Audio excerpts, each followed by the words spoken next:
সিমের পর এবার মোবাইল হ্যান্ডসেট নিবন্ধনের আওতায় আসছে রাজস্ব ফাঁকি ও অবৈধ আমদানি বন্ধে এই উদ্যোগ নিয়েছে বাংলাদেশ টেলিযোগাযোগ নিয়ন্ত্রণ কমিশন বিটিআরসি। তাদের তথ্য মতে দেশে বছরে যত মোবাইল ফোন হ্যান্ডসেট আমদানি হয় তার প্রায় 30% আসে কর ফাঁকি দিয়ে অবৈধভাবে। এদিকে সরকারের এই উদ্যোগকে স্বাগত জানিয়েছেন গ্রাহক ও মোবাইল হ্যান্ডসেট আমদানিকারকরা। মাহবুদ আজমির প্রতিবেদন।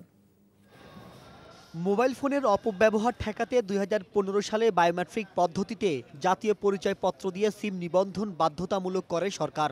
এখন মোবাইল হ্যান্ডসেটও নিবন্ধনের আওতায় আনার প্রক্রিয়া শুরু করেছে বাংলাদেশ টেলিযোগাযোগ নিয়ন্ত্রণ কমিশন বিটিআরসি।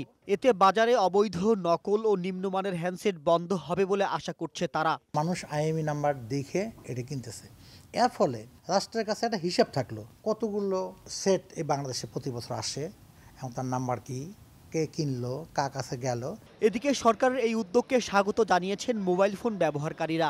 মোবাইল চুরি গেলে দেখা যায় আমরা এটা হয়তো পেতে পারি। আমরা সরকারের নিয়ন্ত্রিত যত পক্ষ আছে সবগুলো পক্ষ যাতে একত্র হয়ে কাজটা করে। মোবাইলটা থাকলে আমার কাছে এন্ট্রি করা থাকবে, যে কোনো অকারেন্সে আমরা সেই থেকে আমরা বাঁচতে পারবো। হ্যান্ডসেট প্রস্তুত ও আমদানিকারকরা বলছেন, হ্যান্ডসেট নিবন্ধন শুরু হলে অবৈধ পথে মোবাইল সেট আসাও বন্ধ হবে বা কমে যাবে, বাড়বে সরকারের রাজস্ব।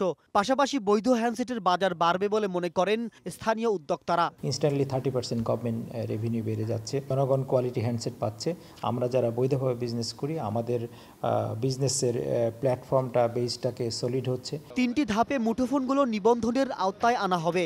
একটি কেন্দ্রীয় সার্ভারে সব তথ্য থাকবে।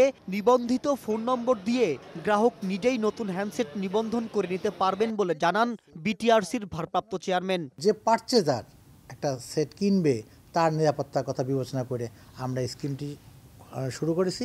পরীক্ষা নিরীক্ষা হচ্ছে, অচিরেই এটা করে ফেলবো আশা করছি। গ্রাহক নিজে জেনুইন কিনা সেটা গ্রাহকের পরীক্ষা প্রমাণ করতে হবে। আমদানি করা ও দেশে উৎপাদিত হ্যান্ডসেটগুলোর 15 ডিজিটের স্বতন্ত্র IMEI নম্বর নিয়ে একটি কেন্দ্রীয় তথ্য ভাণ্ডার তৈরি হবে। ইকুইপমেন্ট আইডেন্টিটি রেজিস্টার বা EIR এর খসড়া তৈরির কাজ শুরু করছে বিটিআরসি। মাহবুদ আজমি, বৈশাখী সংবাদ, ঢাকা।